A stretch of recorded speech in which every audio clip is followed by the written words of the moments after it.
I married a narcissist, and he destroyed my life. They say love can make you whole, yet betrayal teaches you what it means to be broken.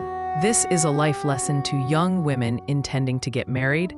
Choose right and choose carefully. My name is Olivia, a very successful woman. I hold the position of the Chief Technical Officer at the biggest petroleum, oil, and gas in Nigeria. But my life changed immediately. I made Henry. I never knew I married a beast in human form. I met Henry at a mechanic workshop where I usually fix my car very early on a hot afternoon. Welcome to Anne's Folktales, where stories come alive. Get ready for drama, lessons, and unforgettable twists. Don't forget to like, share, and subscribe.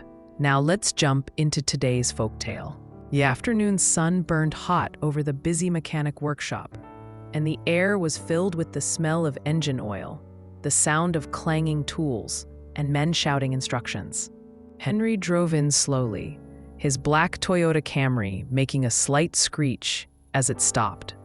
He had come to fix his brake pads. Just as he stepped out of his car, he noticed a young lady dressed in yellow gown standing by another vehicle. Her hair was neatly packed, and her face glowed even without makeup.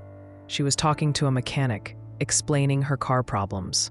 Her calmness caught his attention. Henry went about talking to his mechanic, but his eyes kept returning to her. A few minutes later, she walked to a bench nearby, searching her handbag frantically. Then she rushed back to the car, looking worried. She didn't seem to notice when a small brown purse fell from her bag and landed under a tool table.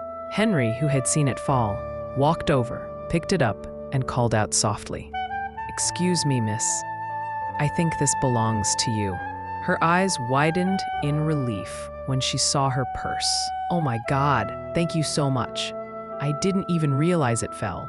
You just saved me a lot of trouble," she said with a warm smile. "No problem," Henry replied, smiling back. "I guess today is my Good Samaritan day." They both laughed lightly.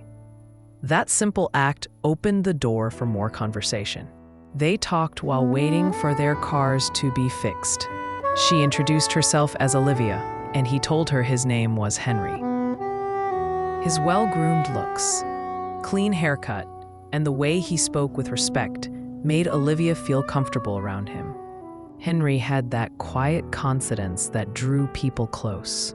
Before leaving, he said, "Since I helped save your purse, I think I've earned the right to your number." She blushed a little, but gave it to him with a smile.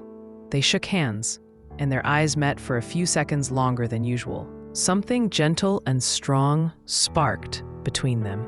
From that day, they began talking almost every evening. Henry was different from anyone Olivia had ever met. He was God-fearing, always encouraging her to pray and reminding her about faith.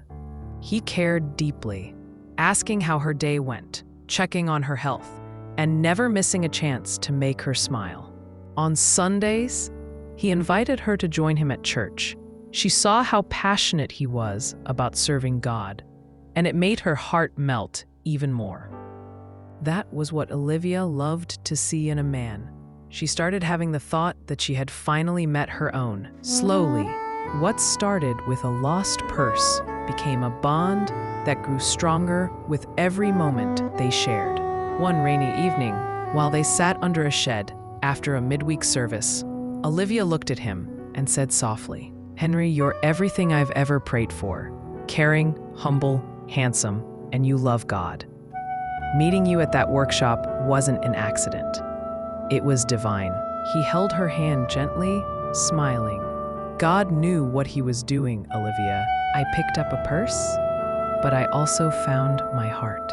Their love continued to grow, built not on chance, but on faith, kindness, and the quiet beauty of God's timing. The story changed after Olivia got married to Henry. It was then Olivia realized she just ended up with a narcissist. When Olivia walked down the aisle to marry Henry, her heart was full of trust. He had been everything she prayed for: gentle, God-fearing, charming. and always sitting beside her every Sunday at church. What she didn't know was that behind the sweet words and warm smile, Henry was a man who had mastered the art of deception. Their wedding was grand. People came from far and near to celebrate them. Men wished they would be the one to have the intelligent and successful Olivia, as they counted Henry lucky. But the real Henry came out 6 months after their wedding. One evening, Olivia sat in the living room, reviewing a proposal from work, when Henry suddenly stood in front of her, his face looking hard and angry. "Olivia," he said sharply, "I think it's time you resigned from that job." She blinked in surprise. "Resign? Why?" "Because," he raised his voice, "you're a wife now. Soon, you'll have kids. You can't keep running around like a man. Your place is at home." Olivia tried to explain how much she loved her work, how much effort she had put in to get there. But Henry's expression was cold and final. That was the first crack in the perfect man's mask. Manipulation began. A month later, she came home one evening, tired but happy after closing a successful deal at work. As soon as she walked through the door, she heard Henry's voice from the living room. "Where have you been?" "What do you mean, where have I been?" "Didn't you know I went to work?" Olivia said. Before she could answer, he slapped her so hard that she almost fell. "I said, I don't want you coming home late," he yelled. She held her face in shock. Tears rolled down her eyes as she never saw this coming. That night, Olivia cried silently on the bed, staring at the ceiling, wondering how the man who once held her gently could now be so cruel. She started making unnecessary excuses for him, even when she knew she never wronged Henry in any way. She would say to herself, "I will pray for him to change. I know he wants the best for me." But that was only the beginning. The slaps turned to beatings, the beatings turned into bruises, and the bruises slowly broke her spirit. Henry continued pressuring her to quit her job. In a moment of weakness and fear, she finally did. She became a stay-at-home mom, trapped within the walls of a house that once felt like home. She refused to inform her parents or friends about what she was facing, all because of marriage. It got to a point that the man she knew always loved to go to church was now always forced to leave the home to go serve God. Even in the church, he will pray with her in front of people and punishes her at home for no reason. She would sleep in tears and wake up in tears. He was never emotionally available, and the gaslighting increased by the day. Her friends started to notice. The woman who once walked with confidence now appeared tired, pale, and withdrawn. Her once stylish clothes were replaced with worn-out gowns. Henry, the same man who told her to stop working, refused to give her any money. "You're my wife," he would say coldly. "You don't need money. I provide everything." But he didn't provide anything. Not food, not care, not love. Henry was so manipulative that after he was done maltreating Oliver, he will come over to beg. This gave Olivia the hope that someday her husband was going to change. When Olivia finally got pregnant, she thought maybe things would change. But instead, the beatings continued. He would push her, insult her, and humiliate her, even with her swollen feet and tired body. "We need to separate beds, as I find it difficult to sleep with pregnant women." That was Henry's words as at the time. "Look for another room where you can be sleeping. Besides, nothing attracts me to you anymore," Henry said. Olivia will weep bitterly after hearing these words. Whenever Olivia looks at herself in the mirror, all she saw was a different being. "Who would have imagined that my life was going to change from good to worse, all because of marriage?" she said in tears. "I have always loved to be married. Is this what marriage entails?" she cried. Then Henry crossed another line. Henry started bringing other women into their home. Sometimes when Olivia was in the bedroom crying, She could hear him laughing in the living room with another woman. He would mock her, saying, "Look at you. You're no longer the woman I married." He would say, pointing to the woman she brought home, "This one right here is who is called a woman." He instructed her never to touch the cars again. "They're mine," he declared, after she had her baby in the hospital on a Wednesday morning. Henry refused to show up. She had no money to foot her hospital bills. She had to call one of her employees to borrow her some money to settle her hospital bills, as she promised him to pay back.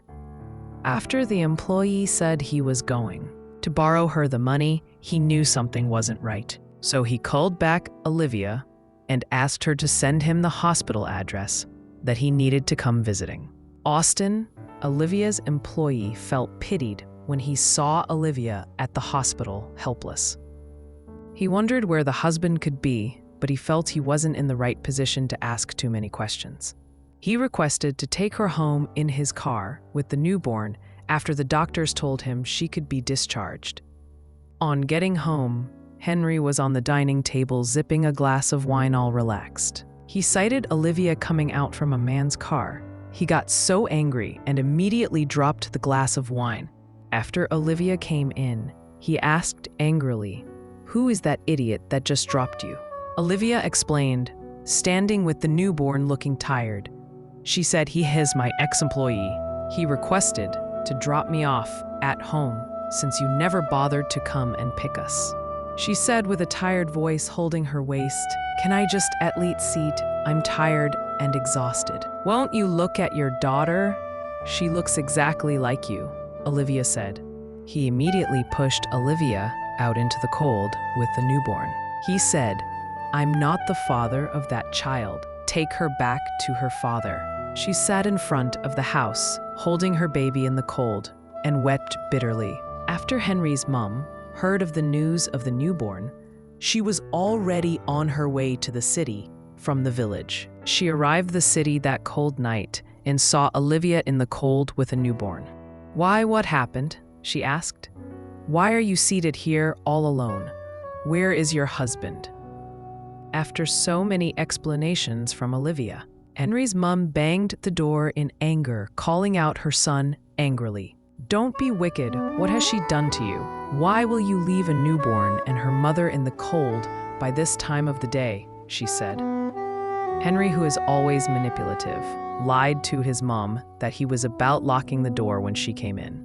"Mama, my wife and I wanted to go shopping for the newborn. That's why she is outside," he lied.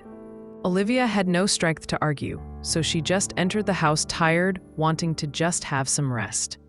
After 3 months of taking care of the newborn, Mama Henry traveled back to the village, leaving Henry with Olivia and the newborn. Now Henry resumed his wickedness again, not considering how much love Olivia had for him, despite his wickedness towards her. Each time Olivia needed to go out, she and her newborn baby would have to take public transport or beg Henry for a ride before he could offer to help. Olivia owned all the cars in the house, but yet she was restricted from using any of the cars. Henry didn't change. He ignored the baby's cries, left Olivia to suffer alone, and spent his nights drinking and chasing women. Eventually, his cruelty reached its peak. He stole her properties, everything Olivia had saved over the years, and secretly transferred them into his name. Henry now betrayed her in the worst way imaginable. He married her best friend. Olivia found out the day she came back from the hospital, unannounced, and she was shocked at what she saw. She saw her best friend on her matrimonial bed. There, Henry told her that she has to leave the house for them, that he never loved her. He told Olivia that he actually came close to her just to have Tiara, her best friend. The pain broke something deep inside Olivia. She was diagnosed as mentally unstable after a nervous breakdown. The once brilliant chief technical officer was now a woman forgotten and abandoned. Her best friend, the one she trusted most, became the new Mrs. Henry moved on with his new life, living off what he stole from her. while Olivia remained in the shadows, caring for the only thing she had left, her daughter. Years passed. Her daughter grew up watching her mother sit silently on the porch every evening, staring at nothing, lost in memories of a life that could have been different. Olivia never truly recovered. She lived with the pain, the betrayal, and the scars, both seen and unseen, until the end of her days. And Henry? He wore his mask until the day it finally cracked. Beware of those who pretend to be everything you ever wanted. A narcissist doesn't love you. They love the power they get from breaking you. Never ignore the first signs. Protect your light before someone like Henry tries to dim it forever.